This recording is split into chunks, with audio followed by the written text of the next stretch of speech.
Good morning,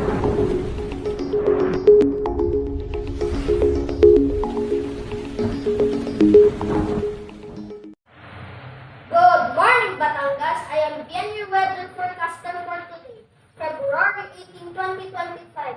As of 9:16 a.m., our current weather today in Batangas, it is mostly cloudy at 27 degrees Celsius. Scattered light rain showers are expected. The high will reach 31 degrees Celsius on this humid day.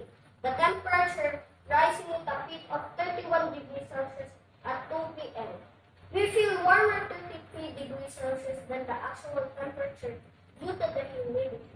83% decreasing with mostly sunny skies at 11 a.m. No precipitation, light rain expected in the next 24 hours.